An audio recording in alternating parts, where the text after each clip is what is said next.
اعوذ باللہ من الشیطان الرجیم بسم اللہ الرحمن الرحیم۔ آج ہم سورہ البروج کا پارٹ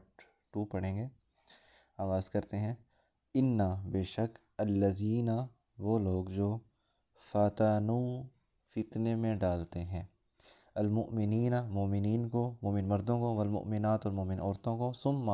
اس کے بعد لم کا مطلب نہیں، یتوبوا وہ توبہ کرتے، فلہم ان کے لیے عذاب جہنم جہنم کا عذاب ہے، ولہم اور ان کے لیے عذاب الحریق حریق مطلب جلنے والا، اور ان کے لیے جلنے والا عذاب ہے۔ وہ لوگ جو مومنین اور مومنات کو فتنے میں ڈالتے ہیں اور اس کے بعد توبہ نہیں کرتے، ان کے لیے جہنم کا عذاب ہے اور ان کے لیے پھر جلنے والا عذاب ہے۔ ان الذین بے شک وہ لوگ آمنو جو ایمان لائے، وعملوا الصالحات اور نیک اعمال کیے، لہم ان کے لیے کیا ہے، جنات گھنے باغات ہیں، تجری جاری ہے جن کے نیچے، من تحتی جس کے نیچے، من تحتیہا تحت ماتحت، یہ ہم نے بتایا تھا، اس کا مطلب ہوتا ہے نیچے، الانہار نہریں، ذالک یہ ہے، الفوز کا مطلب کامیابی، کبیر بڑی، بے شک وہ لوگ جو ایمان لائے اور نیک اعمال کیے ان کے لیے گھنے باغات ہیں جن کے نیچے بہتے ہیں دریا یا نہریں، یہ ہے بڑی کامیابی، یہ بڑی کامیابی ہے۔ انا بے شک بطشا پکڑ، ربی کا آپ کے تیرے رب کی جو پکڑ ہے، لشدید شدید ہے، انہو بے شک وہی، ہوا وہ جو، یبدعو قرآن پاک میں جگہ جگہ یہ لفظ آئے گا، بدع الخلق اور قل سیروا فی الارض فانظروا کیف بدع الخلق، یہ آیا نا، اس کا مطلب ہوتا ہے ابتدا کرنا کسی چیز کا نا، کسی، انہو بے شک وہی ہے، ہوا یبدعو جو ابتدا کرتا ہے، ویعید اور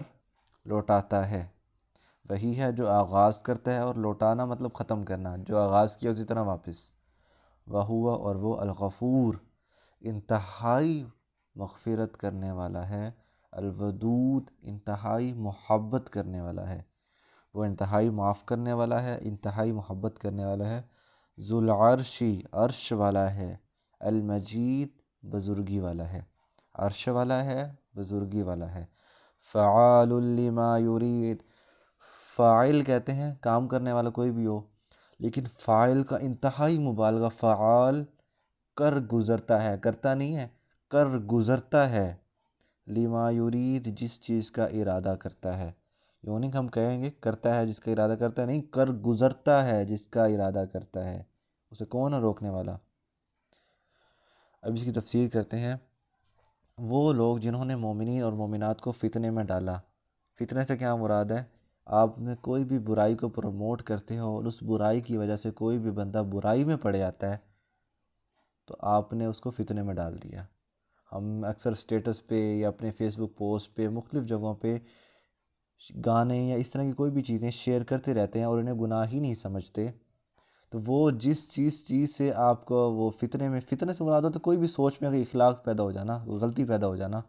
تو اگر آپ کی اس پوسٹ کی وجہ سے کسی بھی بندے کی سوچ میں کچھ غلطی، کوئی فتنہ پیدا ہو جاتا ہے نا، اس کے بعد ثم لم یتوبوا اور توبہ نہیں کرتے، جب آپ نے ایک دفعہ توبہ کر لی ہے، وہ اب ظاہر اب آپ کو نہیں یاد آپ نے پاسٹ میں کیا کیا کیا تھا، تو توبہ کر لی تو اللہ تعالیٰ نے کہا ٹھیک ہے تمہارے لیے کچھ نہیں، لیکن ثم لم یتوبوا پھر توبہ نہیں کی، فلہم عذاب جہنم ان کے لیے جہنم کا عذاب ہے، وَلَهُمْ عَذَابُ الْحَرِيقِ اور ان کے لیے جلنے والا عذاب ہے۔ یہ نقطہ اس صورت کا سب سے اہم نقطہ ہے۔ آج کل ہم بھی مومنین اور مومنات کو فتنے میں ہی ڈالنے والا کام کرتے ہیں نا، سٹیٹس کے ذریعے، اپنے سوشل میڈیا کے ذریعے یا اپنی لائف سٹائل کے ذریعے، ہم جو دوستیوں کو، لڑکے لڑکیوں کی دوستیوں کو یا ان چیزوں کو پروموٹ کر رہے ہوتے ہیں اور غلط نہیں سمجھ رہے ہوتے، ہماری عام گروپ ڈسکشنز ہی یہی ہوتی ہیں کہ کس نے کتنی چکر چل رہے ہیں، اور جس کے جتنے زیادہ چکر ہوں، اور خاص طور پہ آئیڈیل ہمارے لیے وہ ہوتا ہے جس میں گروپ ہو، 2-3 لڑکیاں ہوں، 3-4 لڑکے ہوں، یہ تو آئیڈیل ہوتا ہے نا، کہ یہ تو ایک بیسٹ فرینڈس فار ایور، یا یہ اس طرح کے فرینڈس، یہ ساری چیزیں کیا ہیں، مومن آپ کو دیکھ کے لوگ پڑھ رہے ہیں نا، آپ ایک لوگوں کے لیے ماڈل بن رہے ہو نا ایک قسم کا، تو آپ کو دیکھ کے فتنے میں، آپ کو گناہ تو آپ کے سر ہو گیا، لیکن جنہوں نے آپ کی وجہ سے دیکھ کے وہ کیا، وہ کدھر جائیں گے، آپ کو تو اس چیز کا احساس ہی نہیں ہو رہا۔ اس صورت کا ایسنس، نچوڑ یہ آیت ہے کہ وہ لوگ جنہوں نے مومنین اور مومنات کو فتنے میں ڈالا اور پھر توبہ نہیں کی، ان کے لیے جہنم کا اور جلنے والا عذاب ہے۔ ان الذین آمنوا وعملوا الصالحات، جو ایمان لائے، نیک اعمال کیے، لہم جنات تجری من تحتها الانہار، ان کے لیے جنات ہیں جن کے نیچے گھنے باغات ہیں، جن کے نیچے نہریں بہتی ہیں۔ یہ بڑی کامیابی ہے اللہ تعالیٰ نے۔ ذالکا اشارہ ہوتا ہے دور کے لیے، لیکن دور کو نزدیک کیا کرے، یہ بڑی کامیابی ہے، ادھر کیوں نہیں آتے تم؟ اب اللہ تعالیٰ نے بتایا اِنَّ بَطْشَ رَبِّكَ لَشَدِيدٌ، بے شک تمہارے رب کی پکڑ بہت شدید ہے، بہت سخت ہے۔ اور میرے خیال میں یہ آیت کا ترجمہ ہی اتنا ڈیٹیل بیان کر رہا ہے کہ مجھے اس کی تفسیر کی بھی ضرورت نہیں ہے۔ اس آیت میں ہی اللہ تعالیٰ کی اتنی ایک قوت اور عزیز ہونا بیان ہو رہا ہے نا کہ مجھے اس کی تفسیر کرنے کی ضرورت نہیں ہے۔ اِنَّهُ هُوَ يُبْدِئُ وَيُعِيدُ، بے شک وہی ہے جو ابتدا کرتا ہے اور لوٹاتا ہے۔ وَهُوَ الْغَفُورُ الْوَدُودُ، ہاں اگر تم توبہ کر رہے ہو تو وہ بہت زیادہ توبہ قبول کرنے والا ہے۔ ودود، اس جیسی محبت کوئی نہیں کرے گا تم سے، اتنی محبت کرنے والا ہے۔ عرش والا ہے، ذو العرشی، عرش والا ہے، المجید بزرگی والا ہے۔ یہاں پہ آگے پھر ایک اور اللہ تعالیٰ نے تھوڑا سا انذار والی، ڈرانے والی آیت ڈال دی، فعال لما یرید، جو چاہتا ہے وہ کر گزرتا ہے۔ میرے خیال میں ان بطش ربک لشدید اور فعال لما یرید، ان دونوں آیات کا تعلق اسی سے ہے، ان الذین فتنوا المؤمنین والمؤمنات۔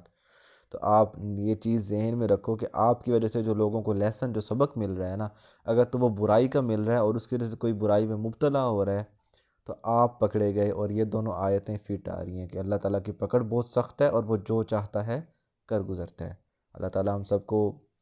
صحیح سبق پہنچانے کے لوگوں میں توفیق عطا فرمائے۔ وما علینا الا البلاغ المبین۔